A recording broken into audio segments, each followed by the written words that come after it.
From the very first night she heard them arguing through the thin dorm walls, Alina knew moving into that small apartment would change something in her life. She just didn't know it would break her first, then heal her, then teach her what love was supposed to feel like. She didn't know it would pull her into a story she had never asked to be part of, and she definitely didn't know that the person who would one day look at her like she was the only piece he had left in the world would be her roommate's boyfriend. If you believe in kindness, second chances, and stories that show how life can twist in unexpected ways, please make sure to like, comment, share, and subscribe. It helps the channel more than you can imagine. Alina had moved into the apartment at the beginning of fall semester, when the campus was still warm with sunlight and possibility. She had just turned 21, quiet, focused, and carrying the kind of gentle sadness that only people who've lost something meaningful could identify in her eyes. Her old life, her old friendships, her old home, everything had been left behind when her parents got divorced and she chose to live closer to her university instead of bouncing between two houses that no longer felt like home. So she came with 2 suitcases, a scholarship, and the determination to build herself from scratch. Her roommate, Maya, was everything Alina wasn't. Loud, radiant, full of glitter and chaos. She loved neon, late nights, and loud music that vibrated the wooden floors. She had a crowd of people constantly in and out, but the person who came over most often was Rayan, her boyfriend of 2 years.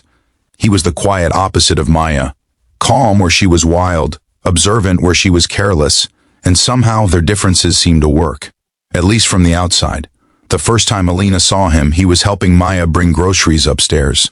He wasn't handsome in the flashy, dramatic way that pulled attention. He had a softer look about him, warm brown eyes, steady posture, the kind of expression that made people trust him easily. They exchanged a polite smile, nothing more. Alina had barely lifted her head. She had no idea that smile would become a turning point in her story. In the first month, Alina mostly stayed in her room.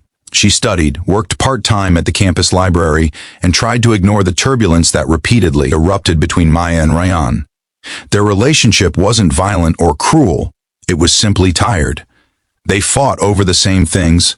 Maya felt Rayan was too distant, too boring, too critical of her choices.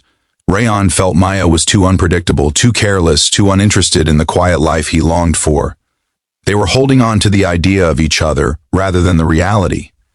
But Alina never involved herself. She was the invisible roommate who learned how to make her footsteps silent and her presence smaller. It all started changing the night Maya didn't come home. She had stormed out after another argument, leaving Rayan sitting at the small dining table with his head in his hands. Alina, who had been in her room pretending not to hear, came out only because she needed water. When she walked into the kitchen, Rayan straightened, embarrassed, wiping his face quickly like he hadn't been crying. She froze, uncertain, but something in his expression, broken, painfully human, made her stay. She placed a glass of water on the counter near him and quietly slid into the chair opposite. She didn't say anything, but her presence alone seemed to give him permission to breathe. That was the first night they spoke more than just greetings. Rayan didn't tell her details. He didn't complain about Maya. He simply said he didn't know who he was anymore, and Alina listened. She didn't offer advice, didn't take sides. She just listened with the kind of patience she wished someone had shown her during her own storms. When he finally left, he thanked her with a soft sincerity that stayed with her long after the door closed. After that night, everything began shifting subtly. Rayan would show up and greet her with a warmer smile. Sometimes he would ask how her classes were going, or he'd leave an extra cup of coffee on the counter with a note that said, "In case you left in a hurry." Alina tried not to read into it. He was being kind, nothing more. Maya never noticed, she wasn't around enough to, but Alina noticed everything, especially the way Rayan's eyes always softened when he spoke to her. And that terrified her. She didn't want to be part of anything that wasn't hers. She didn't want to hurt anyone, especially Maya, who had been nothing but welcoming in her chaotic way. So Alina withdrew again. She avoided being home whenever Rayan visited. She picked extra shifts, studied longer hours, walked around campus until her feet ached. Anything to starve the feelings she wasn't supposed to have. But fate doesn't care about boundaries. One winter evening during finals week, the city was drenched in cold rain. Maya was out at a party. Alina came home soaked, exhausted, carrying heavy textbooks. Rayan was sitting alone in the dim living room, waiting for Maya, who wasn't answering his calls. When he saw Alina dripping wet, He jumped up and offered her the towel he had been using to wipe his own hair. She hesitated, but his concern felt so genuine that she didn't refuse. He made her sit, brought her warm water, and told her she looked like she had walked through a hurricane. She laughed, really laughed, for the first time in months, and the sound surprised both of them. In that soft lighting with rain tapping against the windows, something shifted irreversibly. They didn't touch. They didn't cross lines, but Rayan looked at her like he had finally found the calm he'd been searching for, and Alina felt her heart betray her, beating too loudly in her chest. She hated herself for it. She hated how natural it felt to be seen by him. The guilt ate at her for days. She tried to distance herself again, but every time she looked at Rayan, she felt that same unspoken connection tugging at her. And he felt it too. She saw it in the way he lingered in conversations, the way he looked for reasons to be near her, the way he seemed to listen more closely to her than he ever did to Maya. Then came the night everything broke. It was late, nearly midnight. Maya had come home smelling of perfume and someone else's cologne. She and Rayan argued in the hallway, loud, raw, final.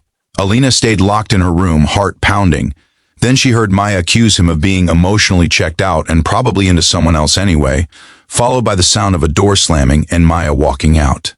Rayan didn't leave. He sat on the floor outside Alina's door for what felt like hours, silent, hurting. When Alina finally opened the door, he stood quietly, looking like the fight had drained the life from him. He didn't say Maya's name. He didn't ask for comfort. He simply whispered, in a voice so fragile it broke her heart, "I'm sorry if this is wrong, but the only thing that feels safe anymore is you." Alina felt the world tilt. She stepped back, overwhelmed.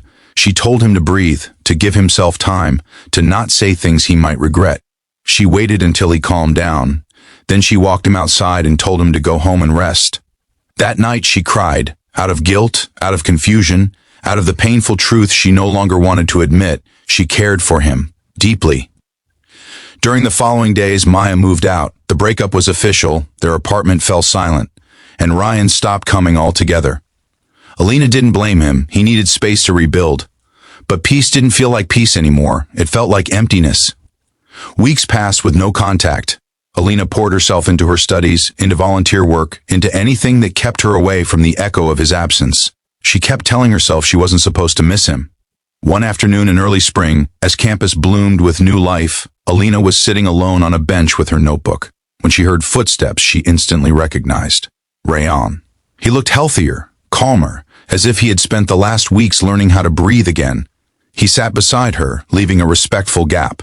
He told her he wasn't there for closure, he wasn't confused. He had ended things with clarity, not for anyone else, but for himself. Then he said something that made her heart feel too small to contain the emotion rushing through it. He told her that after the storm settled, the only truth that remained steady was how deeply he admired her kindness, how she had given him space without expectation, how she had supported him without pushing boundaries, how she had cared silently, gently, in a world where everyone else demanded too much. She didn't answer, she didn't know how. But when he reached out, not to grab her hand, but simply to place his hand palm up between them, giving her the choice, she hesitated only for a moment before placing her fingers in his. And in that quiet moment, the world felt right again. Their love didn't start with fireworks. It started with healing, with honesty, with the understanding that two people who had been lost found something steady in each other.